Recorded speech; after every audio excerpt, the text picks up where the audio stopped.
Mohammed here today from Shade Protocol. I'm going to be talking a little bit about the Shade Protocol as a whole, and what we're going to be doing in the Hacker House today. Showing a little bit about the interesting things that we do on Secret Network. Showcase a little bit of the different fun things that go around the network and all the hype around privacy. So Shade Protocol. Shade is DeFi. That is unknown if you already know about Shade Protocol, but if you don't know, Shade is actually the first, if not the only one, well, I guess not the only one anymore, but was the only one, private DeFi protocol that is live on mainnet. We have about 30 million TVL right now on Secret Network. This is all enabled by privacy-preserving contracts on Secret Network using SGX.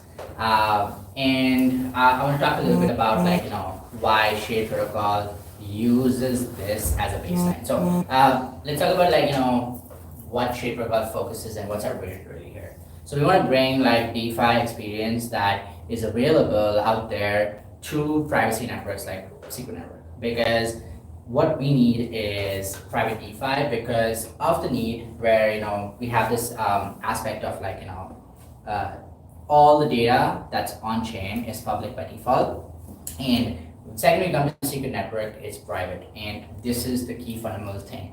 I think this is one of the key things that brought me to Secret Network in the first place. Data privacy in blockchain is a big problem, and there are many solutions out there, but Secret Network is one of the earliest ones that have built a solution that works. Shade Protocol focuses a lot on user experience. That's one of the key things that we want to focus on.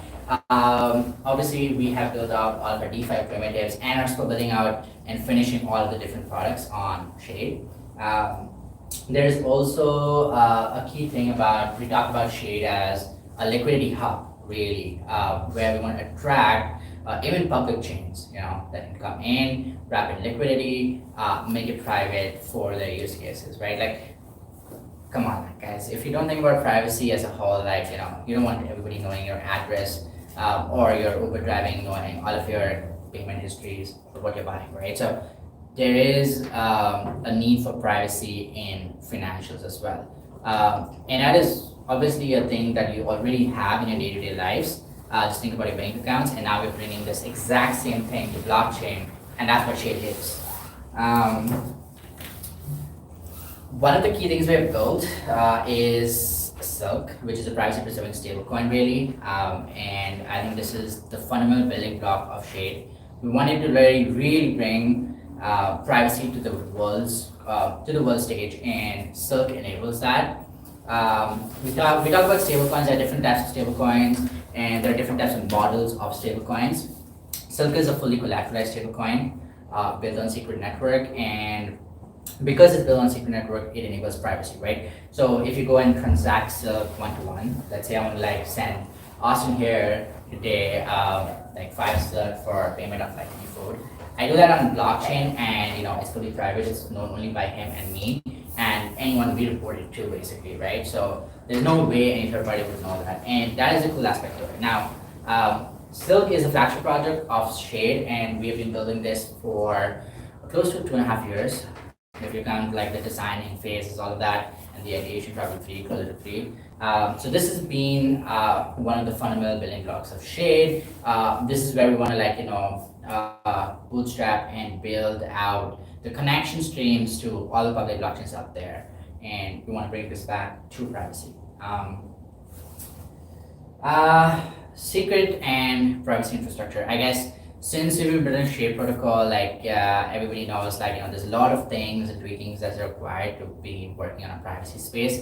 In a public blockchain, for example, it would just be as simple as hey, is the contract working? Is the send function working to and from, right? But in privacy, we want to be, what level of privacy do we want to enable as well? So this is primarily enabled by Secret, and Secret uses SGX. If you guys are not aware, this is one of the TE functions. It's a TE module, basically developed by Intel for Intel chips. And Secret uses this currently, at least. This is the only solution that is available for scalable privacy on a blockchain. and we use this to enable privacy as a function. Now, obviously, SGX brings drawbacks and all of these different troubleshooting metrics. So running validators and nodes on secret network is extra complicated, but that is a function of privacy.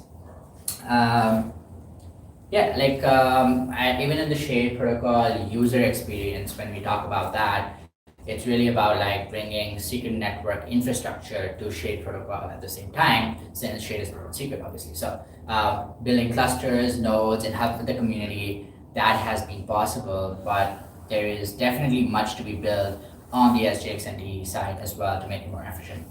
But a little bit less about that. Let's talk about a little bit of Shade more. I'm going to hand it over here to Svensson to talk a little bit about contracts and Shade contracts as a whole.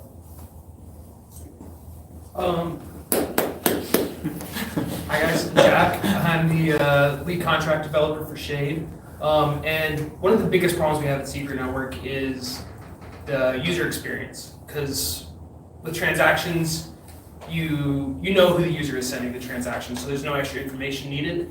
But then for queries, it's all anonymous. So when you want to query your balance for a token, you don't want anybody to be able to do that. So we have to add in the concept of viewing keys, which is essentially just a password.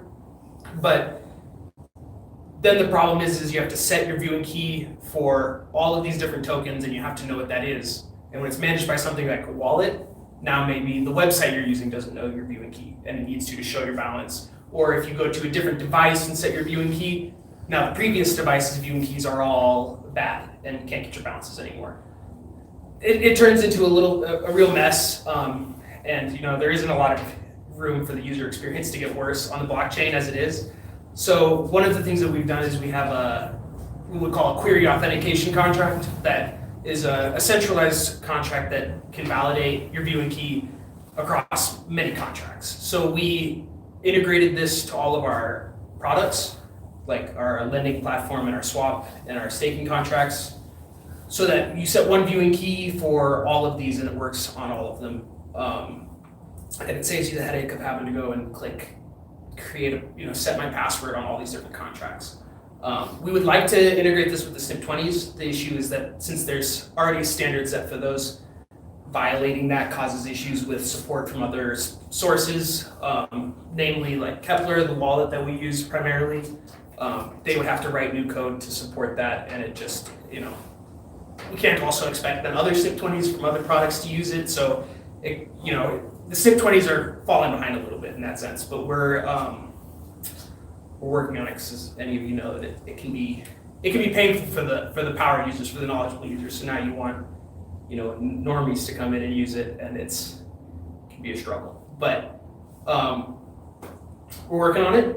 It works great for our products. We just need to expand adoption a little bit and hopefully come up with a solution that everybody can get on board with. And then we're also going to talk about UX a little bit. Hey everyone, my name is Austin. I'm the lead front-end developer for Shade Protocol. And my job is to take all of the complicated infrastructure that Mohammed talked about and smart contracts that Jackson was talking about and make it so that the user doesn't have to think about any of those things. Because the user experience and making that a seamless process is really important for adoption. We've spent a lot of time building out our application in a way that users can enjoy it, and there's a lot of difficulties around that. I'm going to talk today specifically around wallets and some of the UX concerns around that, various design decisions that we've made in our application, some of the trade-offs and things with that. And also a little bit about our integration of MetaMask. We were the first app, to my knowledge, in Cosmos that did a MetaMask integration, which we're pretty proud of. So, yeah. So I'm going to talk a little bit about walletless UX and what that means. And I'll start by talking about wallet-driven UX, which is kind of the opposite of that. But in a wallet-driven UX environment, the wallet is a very core part of the user experience and what the user is going to be playing with when it comes to their DeFi transactions, It's going to display some of their data. It's going to manage some of their various data, like their encryption, seed, and things like that. The wallet is sort of like your user experience bridge, so to speak, between how you're interacting with the Shade app and also how you're interacting with other apps. So there's certain data that may be able to be shared between those things. The wallet kind of can be used as an onboarding tool because it's something that users are familiar with. It's what they maybe have used that wallet on a different app, and then they can come into our app and have that. So that it can be an onboarding tool, and also sometimes in more complicated setup, wallets can kind of act like DEX aggregators or do other complex functionality. So that would be what wallet-driven UX would be. And this is an example of that with Kepler specifically. So Kepler has, a portfolio balance. You can kind of see an aggregation of your tokens and what they're worth, a list of all of your tokens on various chains. When it comes to doing something like viewing keys and managing those, they have a screen that's built out inside of their plugin to create and manage your tokens and viewing keys related to that. So Kepler would be an example of wallet-driven UX. MetaMask Snaps is another example of that. So this is a MetaMask integration for Cosmos that Mystic Labs did. And Snaps just refers to MetaMask's integration that you can do, and developers can partner with them to build out an extension of their wallet essentially. But it does similar sort of things where you can see balances in various chains and make transfers, they have swaps, and that's sort of built into the wallet itself. So that's a second example of that. So what are the pros of wallet-driven UX? Well, users are very comfortable with their wallet. They maybe have used it in other places. They trust it. It can help with onboarding because it's sort of introducing a new kind of app through the wallet experience. Put an asterisk there because there's also some negatives when it comes to onboarding. But user can see a cross-chain portfolio. You can have cross-app data. So for example, like with viewing keys, maybe you have your viewing key stored inside the wallet, and then you go to a different application, and you can access those same viewing keys there.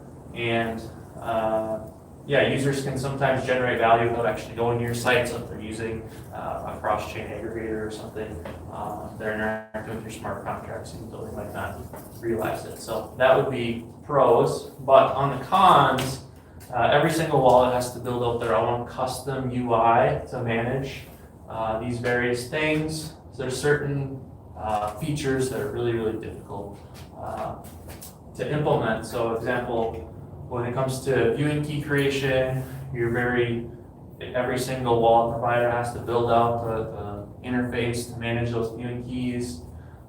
Things like storing permits, which is another way to access private data, isn't always available, and that's something we've been continuing to push for when it comes to Kepler wallet and getting them to be able to store permits that you can use. Wallets are always going to be really far behind the functionality of the apps as the apps are shipping new features. When it comes to onboarding, there's certain trade-offs and difficulties when it comes to having that view through the wallet. So the wallet isn't necessarily going to have all the cool smart contract functionality built into it. Like for example, we can do auto wrapping to have a public token be automatically put into a private token.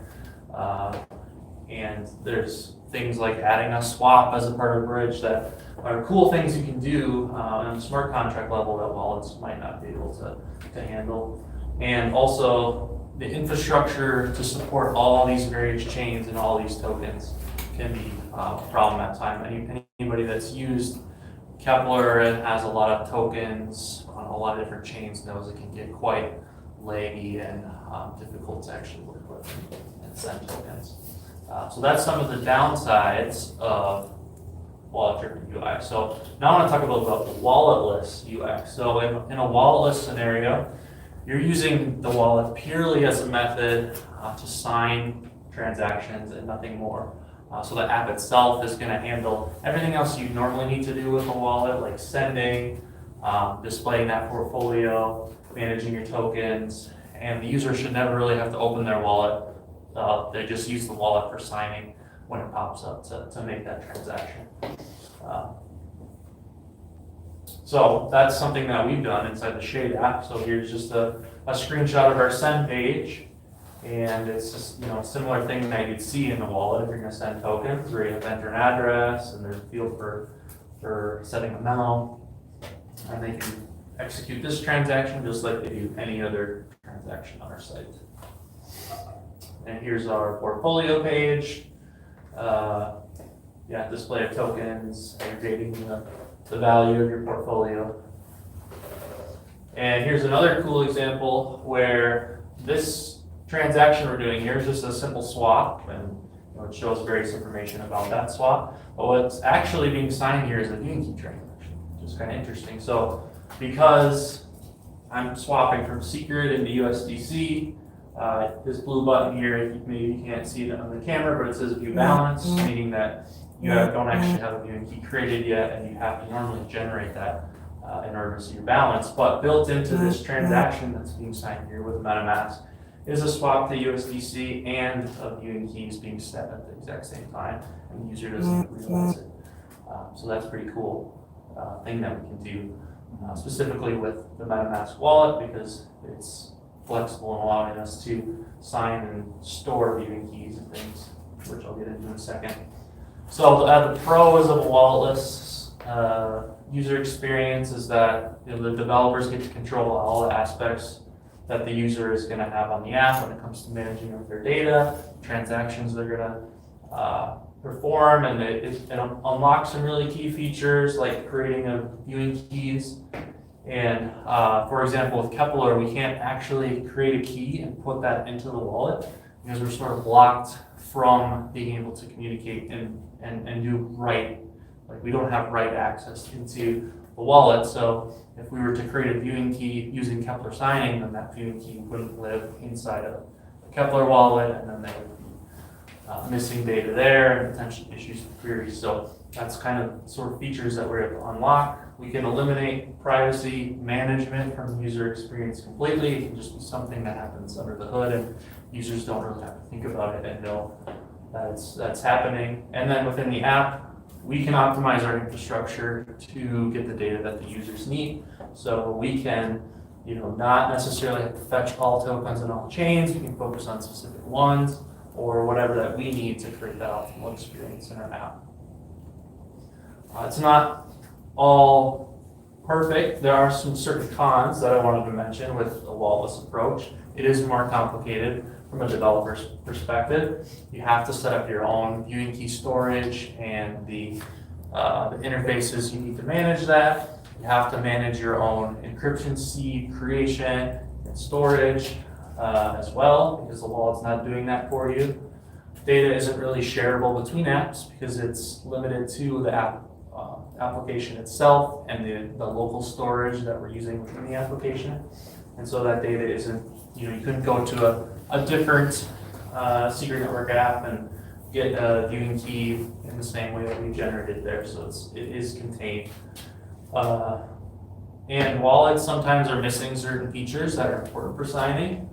For example, here's a MetaMask transaction, and all we have here is some encrypted data that we're signing. You can't really read, oh, this is what I'm signing, and so it's a little bit scary to actually hit sign on this when this could, be something malicious potentially. So you really have to have high trust in the app that it's doing what it needs to. So some features missing. And how we've sort of taken the approach up to this point is more of a hybrid. So we have various custom integrations for each wallet. When it comes to Kepler, we use more of a wallet-driven type design. MetaMask, we have more flexibility, so we've done more of a walletless design. And we're definitely moving more towards a walletless future, doing things like permits over viewing keys.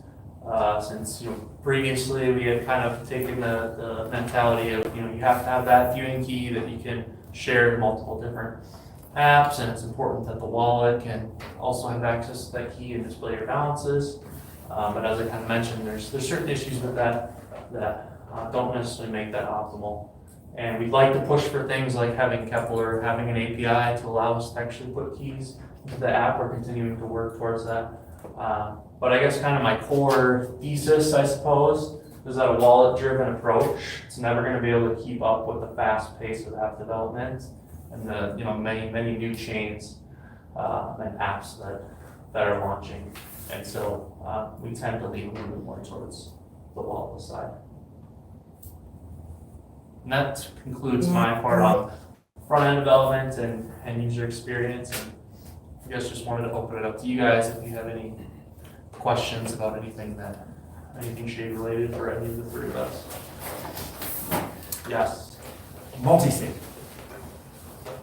Our institutional customers require 2 signatures to move large amounts of money. How would you approach a multi-sig in Shade? Yeah. So I think, and Mohammed, you might be able to speak to this as well, but in order to do a multi-sig, you have to have data shared between multiple people. So there has to be some sort of centralized off-chain service to pull multiple pieces of data together.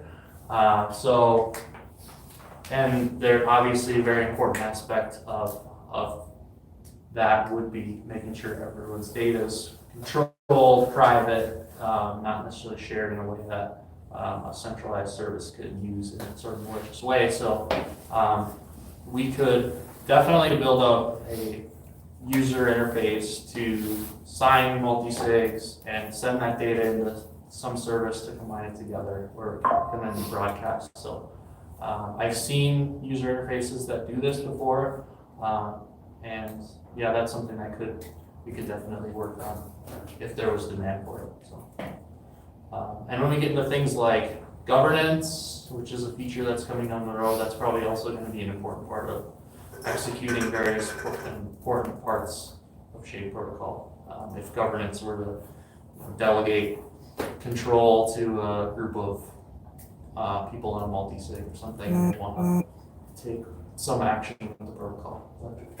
Did I cover that right? Yeah, I think you covered most of it right. Like, it's challenging in Secret Network because, like, you have to share a private data set to some other user to sign the exact same transaction. So let's take about simulating a swap, right? You want to swap asset A to asset B. You do that, you create a transaction, and then when your transaction is created, it's encrypted, right? And now you have to take that encrypted transaction and share it to someone else, and that is supposed to be trusted somehow by that user because they cannot even see what that transaction is really, right? So definitely, like Austin said, this would require like some central solution where we create the signing of the transaction on chain, and both users input the data at the same time or / verify the data before it's signed, or have a decryption option, right? Like the alternative is to decrypt that transaction data before the signing is approved. So both the solutions are what we should look at.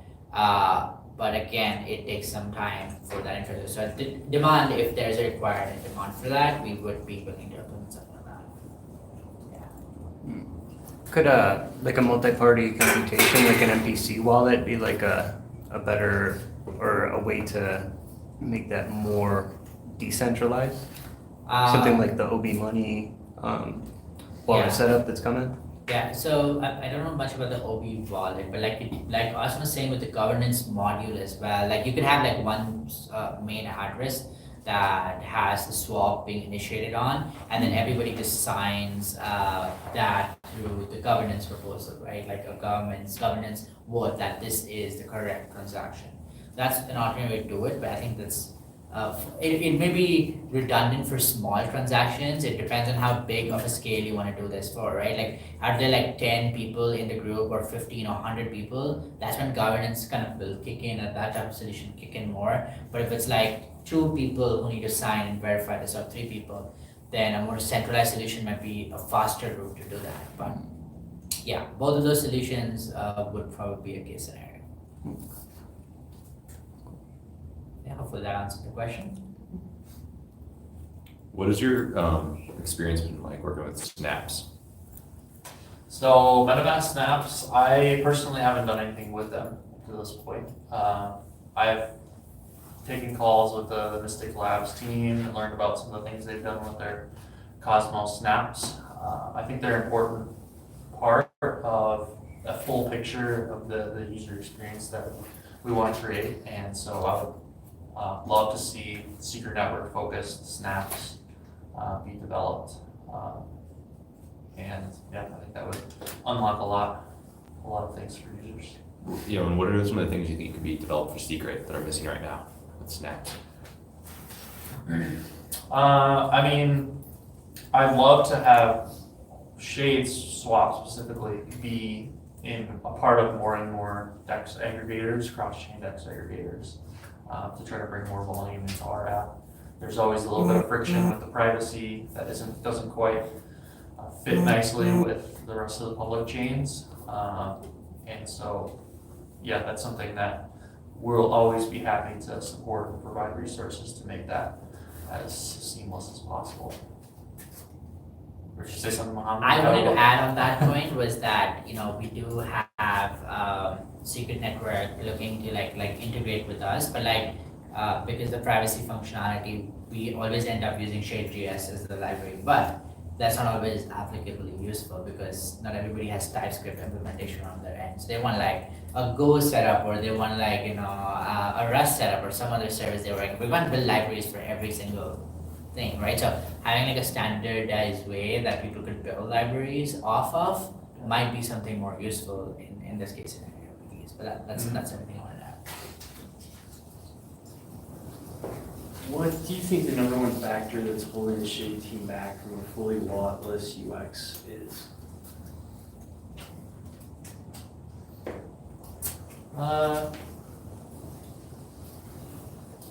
I think we'd like to use more and more permits. I think that's a more optimal way to do queries. They're free to sign.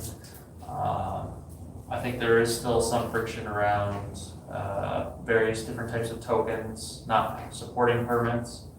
Some are on older standards, so there's different standards for tokens are following, which makes it challenging.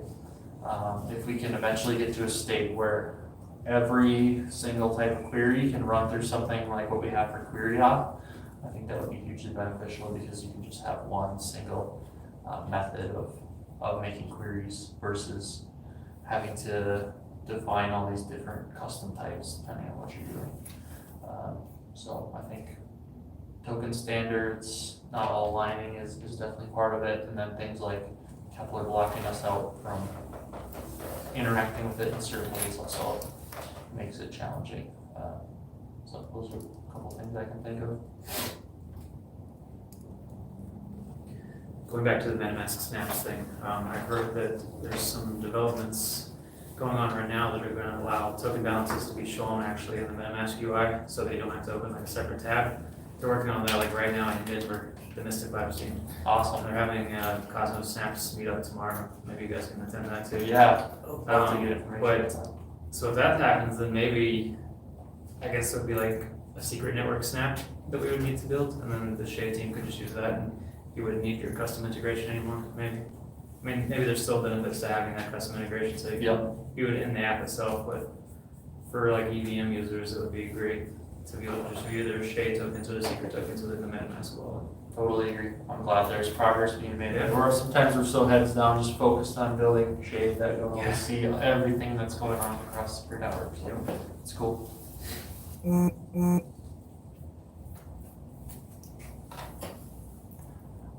SoapPay. How far out do you think that is? Something Yeah, to be excited SoapPay, that was a project a long time ago that was started. And the idea behind SoapPay is to create a Venmo-like experience that you can move tokens around. And instead of just, sometimes it's scary to just send transactions off to an address. You're not always confident to have the right one. You do little like fake small transactions first to make sure you're confident. But SoapPay is more like multiple different types of way to send, and things like approving transactions before they actually get sent, and Pre-authorizing transactions. pre-authorizing transactions, and that's still, I think it's still an important part of the Silk user stories, creating better payment methods and you know, user-to-user sense. I think that's important. It's just really slipped in our priorities over the last year plus as we've been focusing more on the revenue-generating products for Shade. So I don't have too many updates to share. It's been on hold for a little while. It's probably not something we're working on in the immediate term, but we do acknowledge it's an important product and we want to bring that to the finish line. Yeah, fun fact, SilkPay was developed even before Silk was released. Yeah. So yeah, as that's a project we really love and hope, but like it still needs some refinement before it can go to production and for users to use. But like Austin said, we have the priorities for now. Yep. And the smart contracts are relatively simple, I would say. The main challenge is just creating really good user experience and really good front end to be able to do that in a way that people are gonna enjoy. So Awesome.